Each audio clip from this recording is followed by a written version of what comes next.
Tage is on the ice right now. Is there an update on Krebs?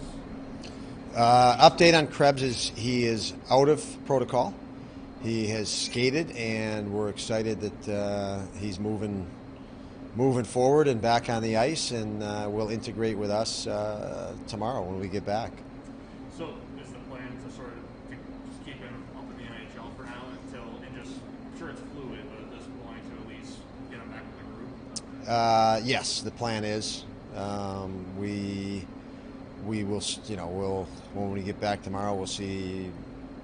We'll know more and see what his timetable is and how he feels and how that fits with things here. But I was excited about his last performance and disappointed he went out, and looking forward to seeing him again. Who is out of the lineup with Tage in? Right now, it will be Zemgus, and Zemgus did not skate yesterday.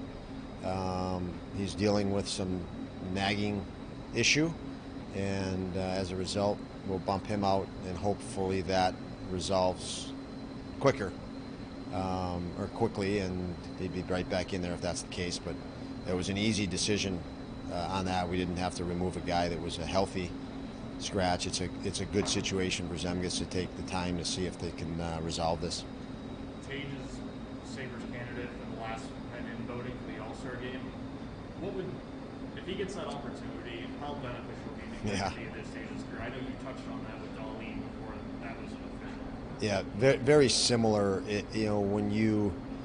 And I said the easy visual is it's like a guy playing his first NHL game, getting called up for the American League. It's another level, and anytime you participate in an All-Star game, that's another level above. And so somebody as talented as Tage in the rapid growth stage of his career, it would be not only it'd be beyond the honor, it would be a great boost to him in his development. How much is his successful transition to center really changed just really the outlook for you guys when it comes to that particular position and just your entire group up front?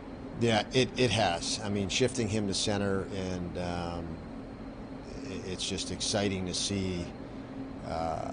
You see so much more of his skill potential, and his impact in a game. His creativity, his ability to extend possession, make plays. He has fast become a name around the league as he's been our top center, obviously with Middlestead out. But I think it's easy to see for teams around the league that this is a legitimate future top-end centerman. Do you hear from coaches or other people around the league about Tage? Yeah, I do. I mean, hockey's a small world, and you've got friends or coaches on other teams and managers on other teams, and that's a name that comes up very often. That's all for me. Yeah. Go ahead, over to the. Go ahead, Paul. John, you guys have done pretty well in your last 6 road games. I think you've pointed 5 of them. You've won 3 really difficult places, played well. Do you have any thoughts on why maybe you're doing better on the road recently than at home? Yeah, well, I think the last home game and the last couple of home games, Paul, we had so many different parts and players, and there was no continuity. It broke any consistency we could have. We had a pretty good road swing in that Minnesota, Winnipeg trip, Pittsburgh trip, and then you have that 10-day break, and we battle 6 or so cases of COVID, and it's a completely different lineup when we come back home. And the other night, very significant that we added Tuck and Hag and who else was the third? Okposo in the lineup. I mean, that's significant stability. So, our team, we're at a place where when you add those names, and today we add Thompson back in,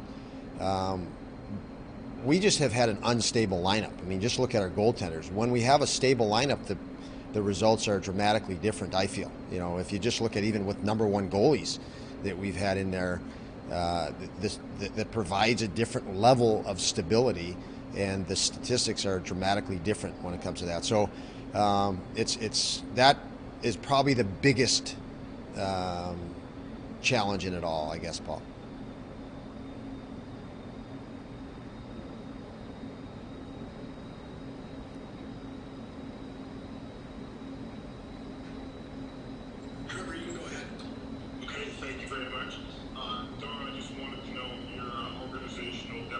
now this with your goaltending injuries.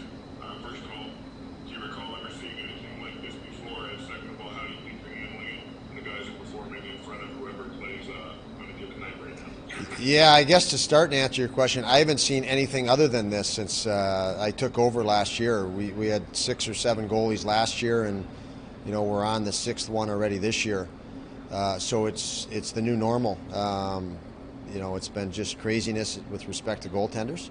But prior to that, no, I hadn't seen that in years. One year in St. Louis with the Blues, I think we went 6 goalies deep. But that was 15 or so years ago. So different. I think every team in the league is dealing with chaos and rapid roster changes day to day, to the point where I've mentioned that I'm not sure you're going to be able to make any sense of regular season and how it may equate to playoff success, because everybody in the league is just in survival mode so often right now. And we're no different in that respect. So this seems to be the new normal because of the pandemic, throwing that in there.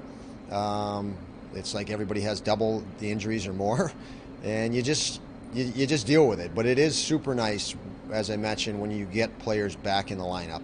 And for us, last game it was Okposo, Tuck, and Hag.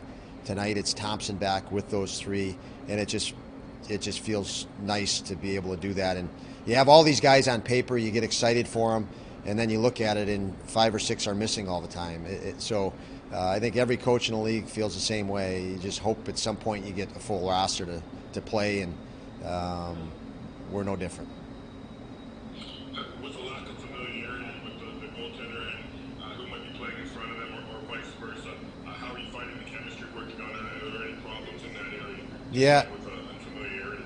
Yeah, no, there doesn't feel like any unfamiliarity with respect to the goaltending and that.